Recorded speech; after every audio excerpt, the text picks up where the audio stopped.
and Jung found that 73% of his most dangerous cases showed one danger sign that was the same before they did any damage. This mental red flag shows up in normal, even nice people who seem totally safe on the outside. Jung said, when you see it, your only safety net is a quick withdrawal. Right now, I'm going to show you what to look out for, because this sign doesn't show itself by being clearly hostile or bad behavior. It's a lot less obvious. And that's exactly what makes it so dangerous. The sign that Jung saw shows up when someone starts putting their shadow onto other people with full confidence. But this is what most people don't know about shadow drawing. It's not just an idea of psychology. It can save your life by sending out alerts. Jung took care of a patient in 1913 who would change his view of human danger for good. This patient was very nice, articulate, and seemed to truly care about other people. Jung saw something that made his blood run cold, though. This patient said that everyone was bad or dishonest, shared the same traits.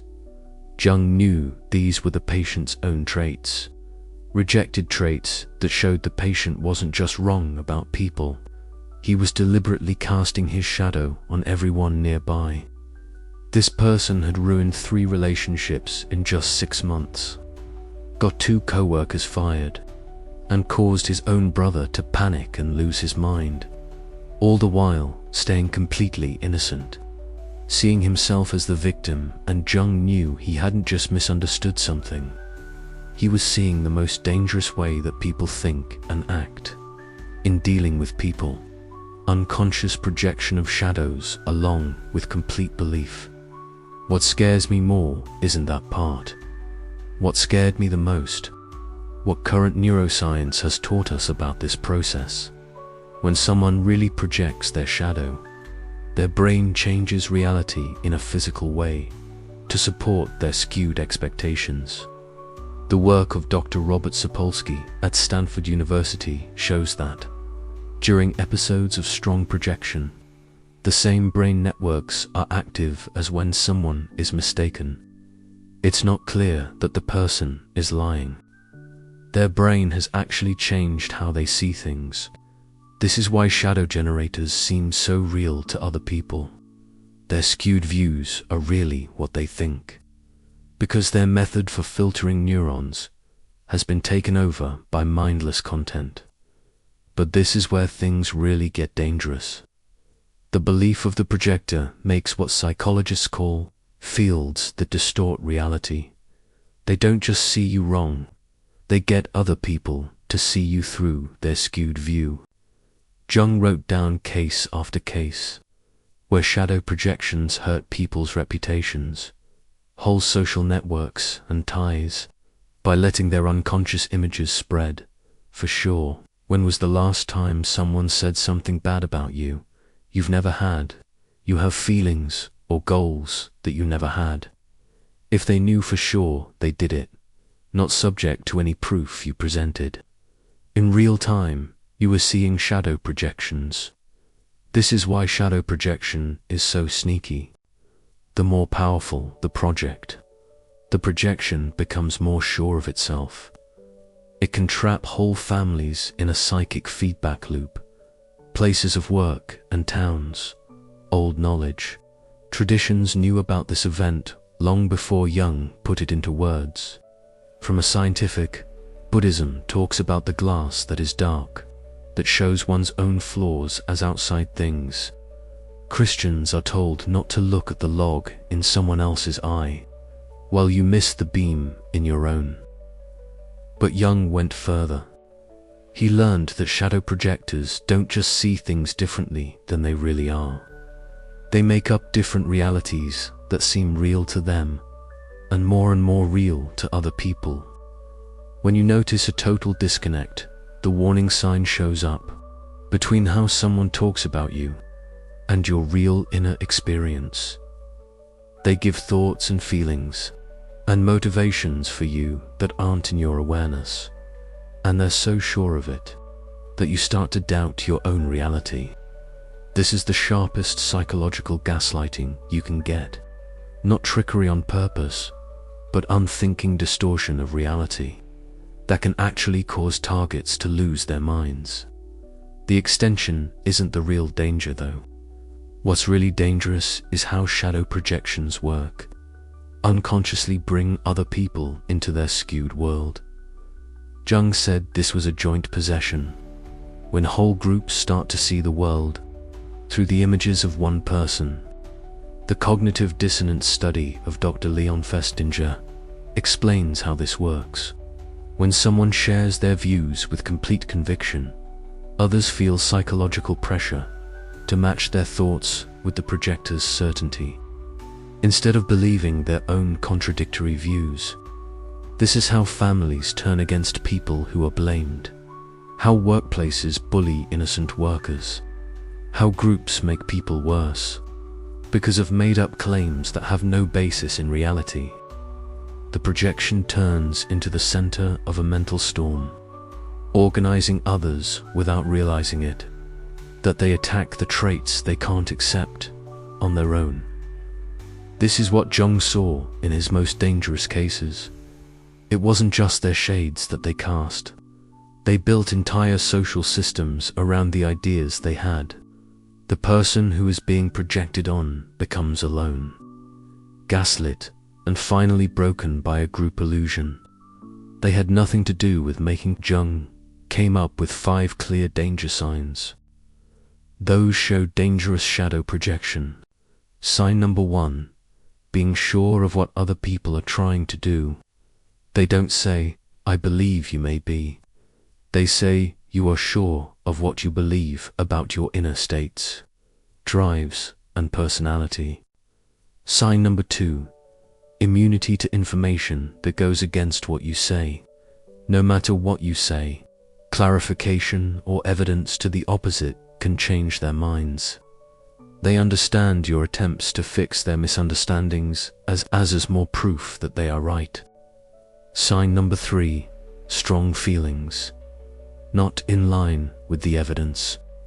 They get very angry when they think someone has hurt them, or actions that other people think are small or not there at all. Their level of emotional energy shows what they are projecting, not how you really act. Sign number 4, constant victim stories. There are always disagreements between them, where they're the innocent target of someone else's bad intentions. Because of cruelty or manipulation, the cast of people changes, but they're always the ones who are wronged. Sign 5, how they hire. In a sneaky or obvious way, they try to get other people to see you the way they do, often through talks that sound worried about your character. When you see all 5 of these signs at the same time, you're not just having an easy misunderstanding.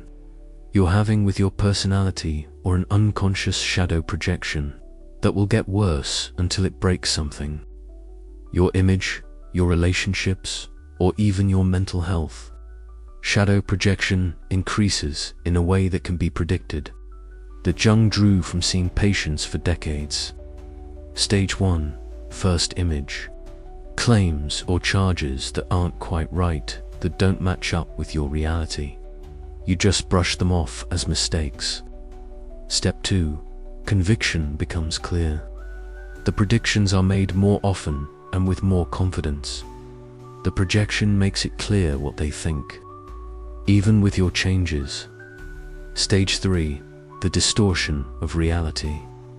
The viewer starts to understand everything you do by way of their projection screen.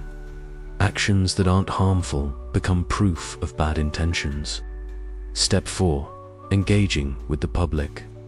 They start telling other people about their worries about you, always from a place where care or fear is clear. Step 5, ownership by everyone. People start to see you through the lens of the screen.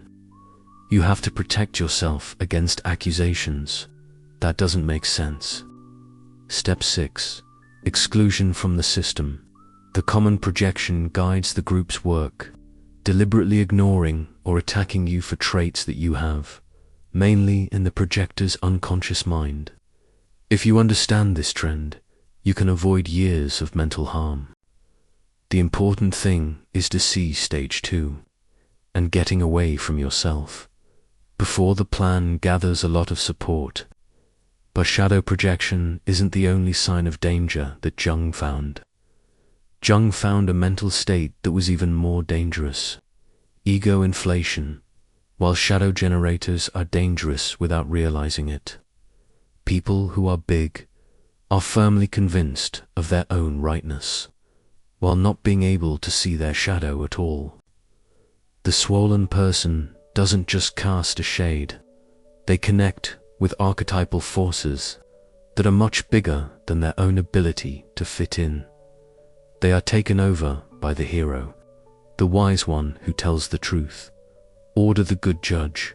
Unlike blatant narcissists who are easy to spot, people who are inflated often look mentally advanced, morally or mentally better than others. They are much more dangerous because they look like they are higher up, because people happily follow their rules. Some of the signs that inflation is getting out of hand are never having doubts about their own goals. Real spiritual leaders, on the other hand, put humility before mystery. People who are bloated show absolute certainty about how they see and judge things, thinking that argument is bad. When you question them, they don't see it as useful knowledge, but as a fight against truth, goodness, or God's will itself. Charisma and rigid thoughts in one person.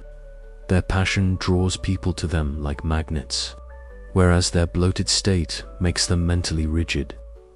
Jung warned that people who are inflated will finally fall apart under the mental stress of linking their small ego with things that are not personal.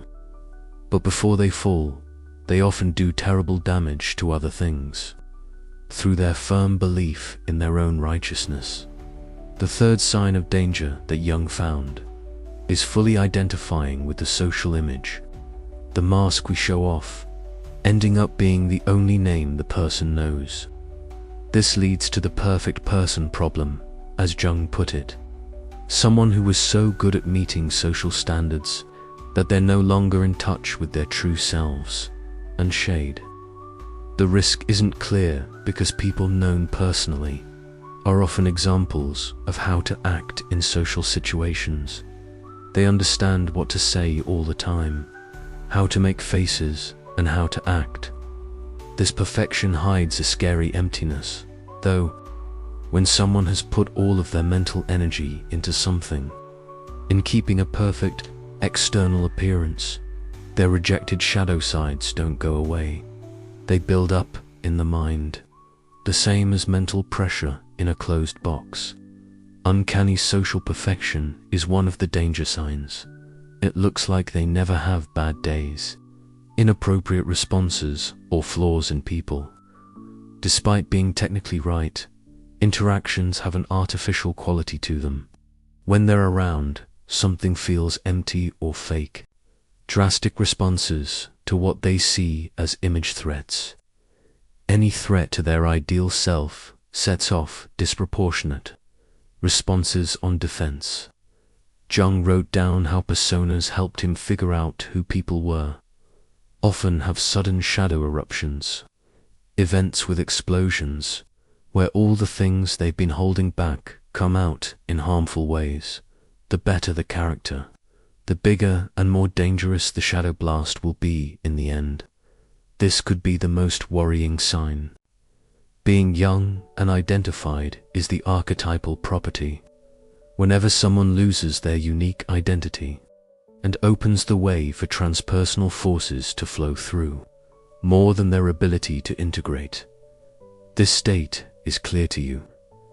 When someone doesn't seem like themselves, swapped with something old and impersonal, their voice and eyes change. They have the right to speak. That has nothing to do with their own experience. They could be taken over by the endless victim, always in pain and pleading for help, or the brave soldier, fighting fights against evil in space that only they can see, or the holy parent, adult people like kids who need to be supervised and controlled. The person who is possessed feels incredibly sure of themselves and their mission. The normal lack of clarity in human awareness goes away. Absolute certainty has taken its place.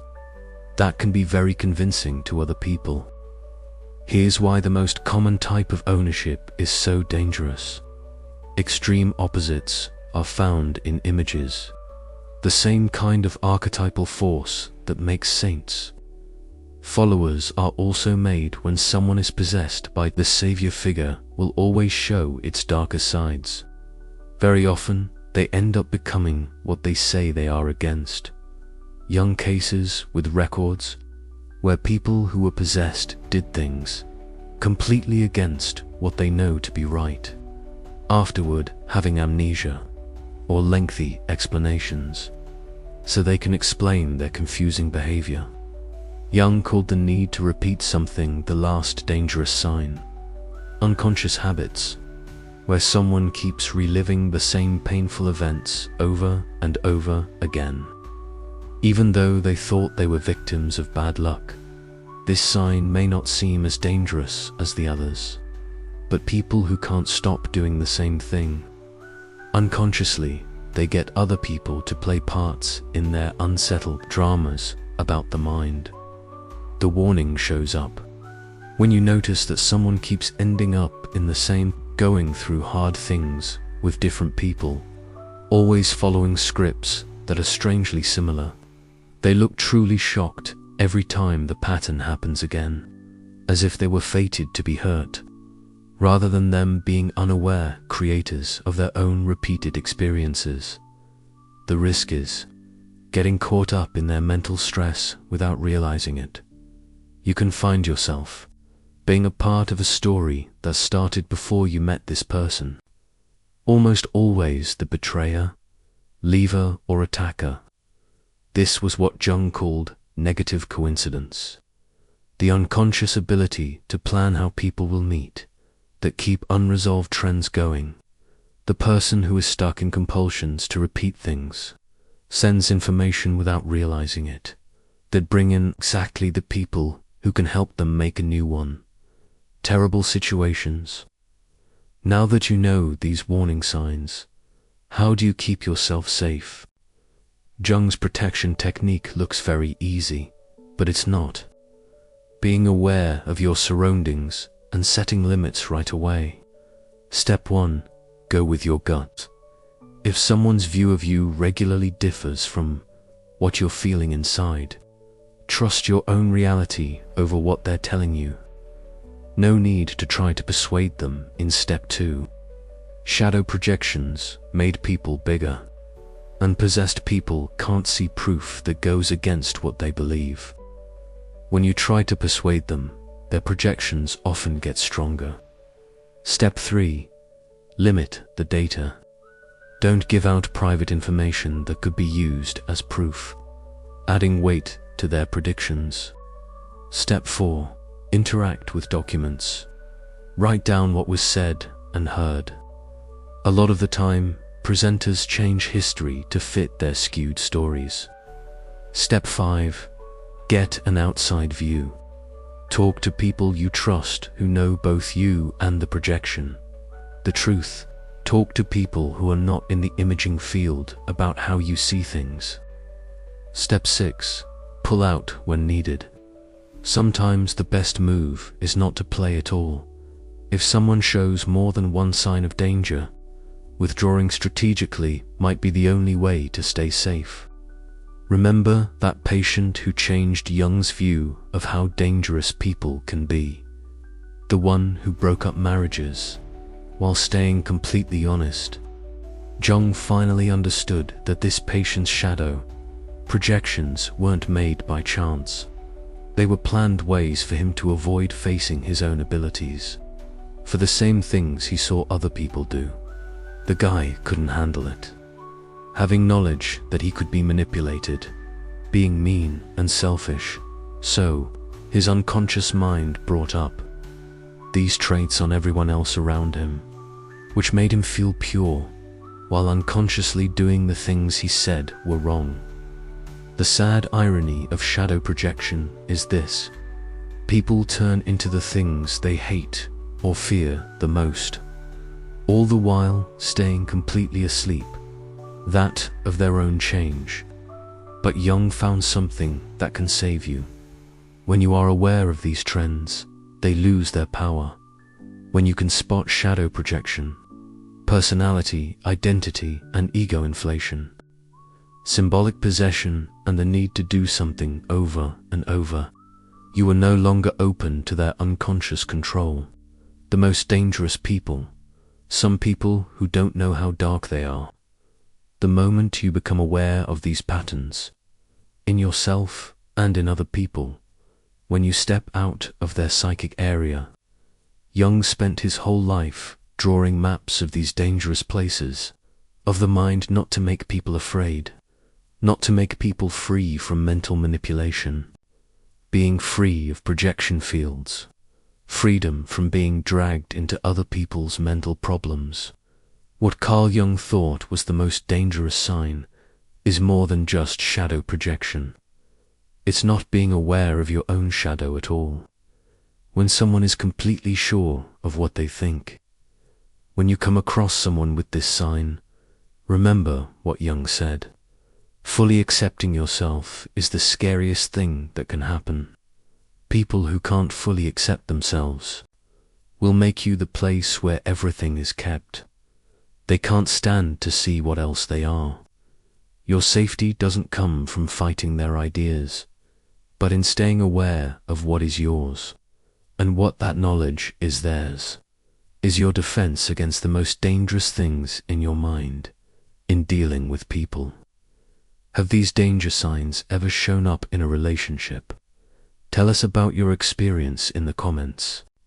Sometimes, seeing these patterns in our past can help us stay safe in the future. Do not forget to subscribe for more information on how young people think and feel.